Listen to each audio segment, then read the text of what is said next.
had a conversation with a mega influencer. I don't think you would mind, with Mr. Beast a few weeks ago.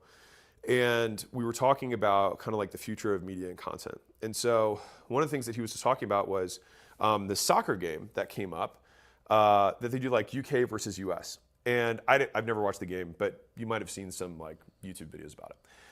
So what ends up happening is that they have all these different celebrities or influencers from different platforms, right? And so starting from the lowest, I'm gonna use my little drawing again. The lowest people on this little totem pole, they would walk out in the stadium, and this became the kind of the de facto like measuring stick for who had the most cool points, right? These are the A-listers, okay? And so this is your typical kind of celebs from like movies and like 90s and the 2000s or whatever, right? People like they recognize because they're celebs, but like they don't have like huge, I guess they have some media presence, but it's more like traditional media. The level of applause for these guys was almost nothing. Barely anyone cared. So then the next level that came up was the shorts creators. So this is your like only TikTokers or people who only make reels, but like only short videos, okay? And so they had a little bit more applause on the applausometer compared to the A-listers. Then the long form guys came out. And this is when the audience got way rowdier. All right, so this is your podcasters, your YouTubers, the people who make long form pieces of content. And I'm gonna pause here for a second to kind of like highlight why I think this is. So I don't think there's anything wrong with shorts. We make tons of shorts. But I see the purpose of shorts as many times a way to get someone to watch along, right? They watch a couple shorts and then think, okay, this guy seems legit or this gal seems legit. I'm gonna risk my time, because that's the risk. They're making an investment, right? You're making an investment today. I'm gonna risk that I'm gonna get a good return on this, right? And so shorts then lead to longs. But let me show you the difference from an influence perspective. How many reinforcing cycles do you think you can have in 30 seconds compared to 2 hours? It's like not even close, right? And so if someone watched 2 one-hour pieces of content from me, period, okay, 2 one-hour pieces, it's 120 minutes. For me to get that same level of exposure and kind of cycles of reinforcement with a prospect, right? And they were only consuming shorts, right? Let's say my average short, Michael, do you know what my average short is lengthwise? 15 seconds? Let's say 15 for math's sake. Okay, so let's say it's 15 seconds. So that means it's 4 shorts per minute. So if I have 120 minutes for longs, someone would have to watch 480 shorts to have the same level of exposure as watching 2 hours with me. And think about how important this is. Like, what were the things that people said, like, this was the, quote, podcast election, right? This one that just happened. Trump went on, and I don't care about the politics behind it, but I do care about influence and persuasion. And so, like, why is it that I think, my opinion, the 2 podcasts that I think really nudged this election, my opinion, is the Trump 3-hour plus podcast that he did with Rogan like a week or whatever it was before November, is it November 4th? I think it's November 4th. 11th? November 11th? You guys already know. I'm sure someone in the comments can correct me, okay? I think that was a huge influential event. And I think Elon getting on Tucker Carlson and doing that interview. I think those 2 interviews were some of the interviews that really nudged the election. And again, I don't care who you voted for. It doesn't matter to me. I think about this from marketing persuasion, okay? And so because of that, audiences who were not sure got to spend 3 hours with a presidential candidate, and as a result, it just nudged some of them in the direction to ultimately vote, okay? Now, back to our little story. So, A-listers have almost no applause, shorts have slight applause, longs have legit applause. Then,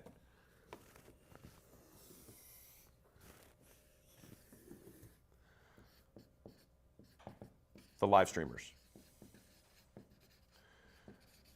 When the live streamers came out, it was like the entire auditorium or stadium or arena erupted. And when I heard that, it was such a visual example of just like, I mean, we have this saying, which is like butts and seats, right? Like, if you like some of you guys who are watching this have some level of following, or you make some sort of content, whatever. And some guys who don't, like, you might as well get started, right? But if you just make a bunch of like meme content, right? You demonstrate almost none of these things, right? You demonstrate no status. You give no people any directions on what to do, so they get no positive results as a result in their life as it relates to whatever domain they care about. You're not demonstrating any kind of credibility. and maybe you have some element of likeness. That one you might have. Some element of likeness that might come from a meme sort of content, right? And so what happens is some of you guys are chasing views when what I think you want is you want to have prospects who are more likely to comply with a future request, right? And so we need to change our behavior to maximize the likelihood that occurs, right?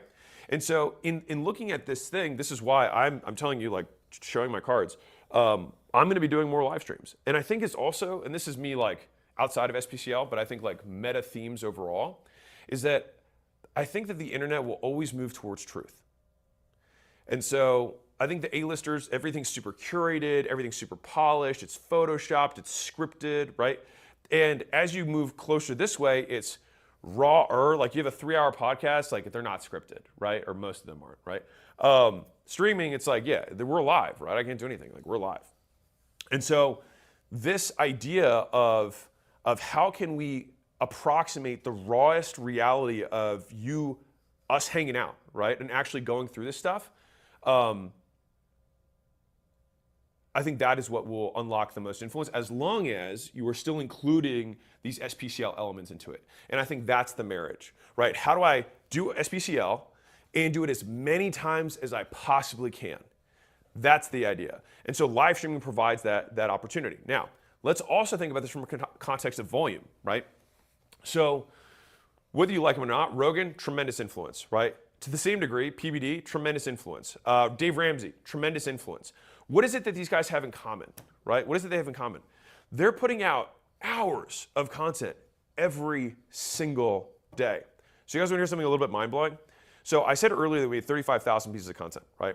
Now, I hear plenty of times, there's tons of $1 million businesses, $2 million businesses, things like that. They put out one piece of content a day, right? And there's nothing wrong with that. That's 365 pieces of content a year.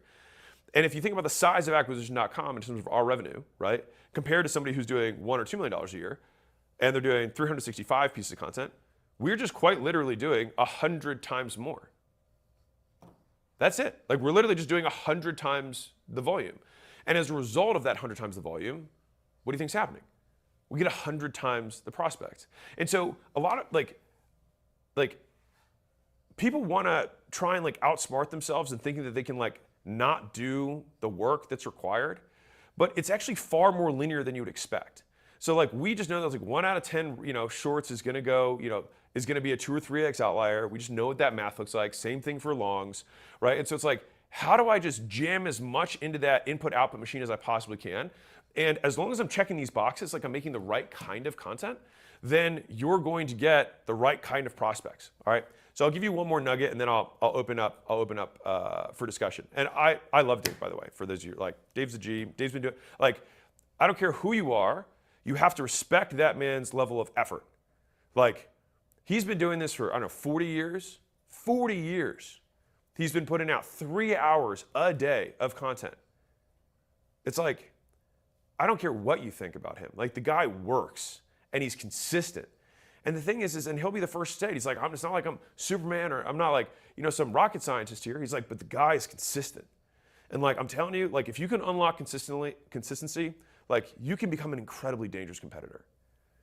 It's wildly underestimated. And so for those of you who are like starting right now, like start. Like start. You will not make less money by letting more people know about your stuff. Period. Full stop.